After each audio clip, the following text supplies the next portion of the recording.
Okay, 5,000 episodes, how's it feel? 5,000 episodes, it feels humbling, exciting, full of anticipation. But perhaps the word I might describe, or the phrase I might use to describe this that would be familiar to most is, I stand all amazed. As I stand here even this morning and I look at the grandeur of this moment, recognizing it is not the summit, only a milestone, I believe on behalf of all of the Tabernacle Choir and Orchestra at Temple Square that we would say we stand all amazed at the goodness of God, at everything that He has delivered to us over these last 5,000 weeks. You've been part of this for about a year now. Take me back to the first time you got on the stage in front of a live audience and delivered your first message. What was that like? Well, that very first time when it was a live message happened to be General Conference. And I get this little stool that I sit on right behind the pulpit. And right next to me is President Jeffrey R. Holland. And there's about 30 seconds. And there's a rule on that stage, which is you're not supposed to talk because there's so many microphones picking up music in the spoken word. But President Holland, about 30 seconds before I go on, leans over and he says, "Derek." I say, "Yes, President Holland?" He says, "I love you." Thanks. 10 seconds later, "Derek." "Yes, President Holland?" "I love you." "Thank you." 10 seconds later, 2 seconds before I go on now, "Derek." "Yes, President Holland?"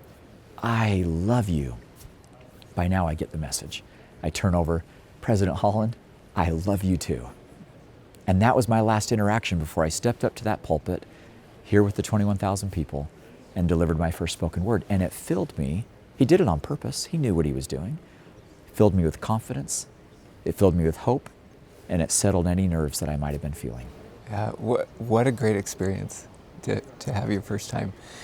How has preparation and just everything in your life changed from that moment to today? Well, I spend a lot more time now striving to take time to be holy, to have those quiet moments, to listen for inspiration, to listen to heaven, the things that they're trying to teach me and to tell me, to take that, to internalize it, and then to turn it into words.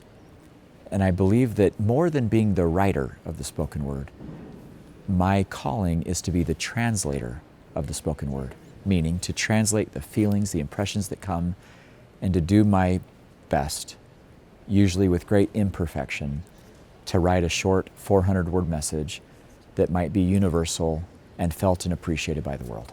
Yeah.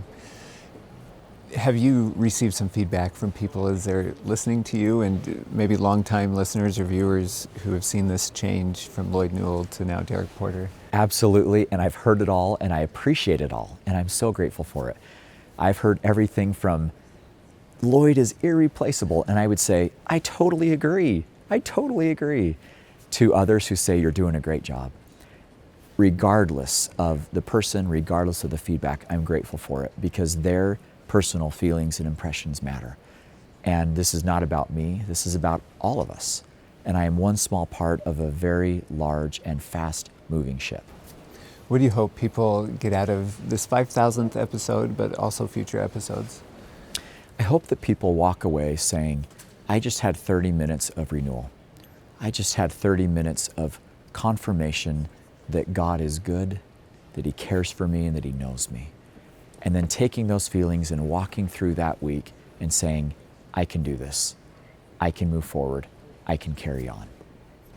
Derek, thank you so much. Thank you. Good to be with you.